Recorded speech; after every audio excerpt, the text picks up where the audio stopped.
this? Well, thank you very much. We're fortunate to have Senator Bill Hagerty from Tennessee. It's great to be with you again, Grant. Yeah. Senator Hagerty knows Asia better than just about anyone in Congress, I should think. But I'd like to... Well, my last job, I was posted there, and I think that is a little bit of a different perspective. And the appreciation for the world's thirst, and certainly that region's thirst for American leadership, is firsthand for me. And so how, you've been very outspoken about the China threat, for want of a better word. How serious is it from your perspective? It's been a serious threat from my perspective for some time. My career has been in business. I've seen what happens to business people who have their intellectual property stolen, who try to do business in China only to find out that they have to have a member of the Communist Party as their partner. Or think about the barriers that China erects when you try to actually compete in their market, or the way they subsidize their own champion industries. It's impossible as an investor to compete against the balance sheet of China if you find yourself up against one of their strategic industries. So I've appreciated it for years, if not decades, as a business person. And back in 2015, 2016, when I heard then candidate Trump talking about China, I thought, finally, here's somebody that understands one of the greatest threats that we face, not only as a nation, but as the global free market economy. And I decided to dedicate my time and effort to help him win the election. He did win. And in deciding where I could make the biggest difference, the greatest contribution, it wasn't to go to China.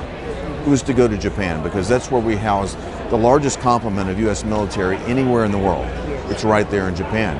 We're in a very vital area where we have strategic relationships with South Korea, with the Philippines. We need to continue building relationships with India, with Australia, with New Zealand.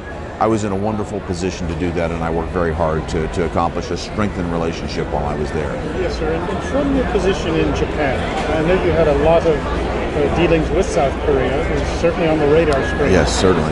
What could you tell our listeners about your perspective of the importance of a South Korea particularly aligned with the United States? Well, our interests are vitally aligned, as they are with Japan. And I did everything I could to encourage cooperation in the region. The United States is the cornerstone of prosperity and security, working with our allies of Japan and South Korea. We need to continue to find ways to do that. And I'll tell you, not only is North Korea watching, but China is watching very carefully how we cooperate with a strong ally and a very strong economy like South Korea. I think it couldn't be more important than it is today to continue to strengthen that alliance. One aspect of South Korean politics that does affect the U.S.-Korea relationship is the nature of the regime in South Korea. And there's an election in 2022 coming up. It is. Yes. But these are people who the Moon Jae-in administration, by their own backgrounds, by their own words, appear to be leaning towards China, towards North Korea, etc. And that potentially poses some concerns. Would you see any concerns in that regard? Well, I do see the concerns as I talk to business people in South Korea. They have the same concerns as well, because they want to preserve the free market economy that's been so successful in South Korea. And I understand how politics can often be at odds with the economy, but as they think about their national interests, they've got to realize that from Kim Jong-un's perspective, a unified peninsula means that he runs things. I don't think that's going to be good for the South Korean people or for the South Korean economy. China's interests are their own. And I don't think those align with South Korea, nor do I think they align with the United States, nor with Japan. So we have to keep our own state's interest, our own vital state's interest at heart in every action that we take. And I think cutting through the politics, you've got a strong business community in South Korea. In Japan, a very strong business community. I was fortunate to have lived and worked in Japan from 1988 to 91. And a lot of the people that I made friends with then are now running the companies now in Japan. I view the potential between the business communities of Japan and South Korea to be extraordinarily strong. The interests are aligned, and I think sometimes politicians have a hard time finding an off-ramp to some of their disagreements. I have, and I will continue to encourage the business community to continue to find ways to strengthen the economic relationship between South Korea, Japan, and the United States as much as possible. What role, sir, do you see the United States playing in trying to improve that relationship between South Korea and Japan? I know it's a tough relationship, but what role could we play? I think it's engagement. We need to continue to engage. I want to see continued military engagement. Joint exercises need to occur. We do that. We are the power in the Pacific. We need to maintain that and continue to engage our allies. Our presence on the Korean Peninsula and in Japan needs to continue. It needs to be strengthened. And there's a great deal of debate and discussion, as you know, over our presence in both countries. I worked very hard as ambassador to make certain that we were great citizens in Japan and net contributors to the communities where we exist, but also to help the Japanese people appreciate the great strength and the great strategic importance of our presence there. Because it is a very bad neighborhood when you think about it. You've got North Korea, Russia, and China at your doorstep. South Korea, same posture. So it's critically important that we continue to work on and strengthen our alliances. I am very pleased with the relationship that we built with India in the Quad and Australia. We need to continue to strengthen that.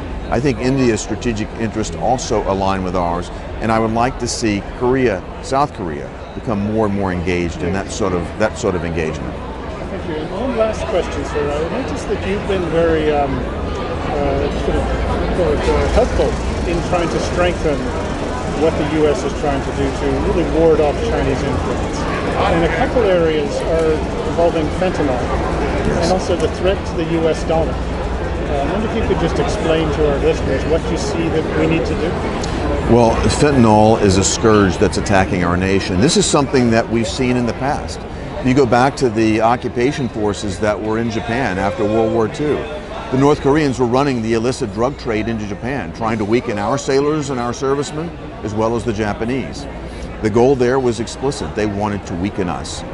What we see is the flow of fentanyl now increasing dramatically into Mexico. I went down and met with, a month before Vice President Biden got to Mexico, I was there. We talked about root causes. They advised me the greatest root cause, the messages coming from the Biden administration encouraging all of this illegal immigration, the destruction of the successful Trump administration policies that have destroyed our border. But the effect of this, the impact of this, that they're seeing a surge of imports of fentanyl and precursors to fentanyl coming into their country in Mexico. Labs are popping up. They're having Chinese technicians come and train Mexican cartel workers on how to make and mix fentanyl. Where is it aimed? United States markets. And what we see is a flood of migrants every morning hitting the border. The cartels have figured out how this works. They overwhelm our border patrol.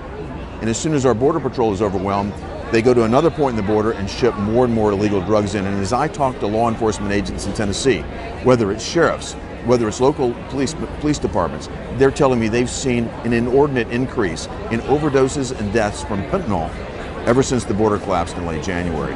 We've got to put this to an end. We've got to hold China accountable.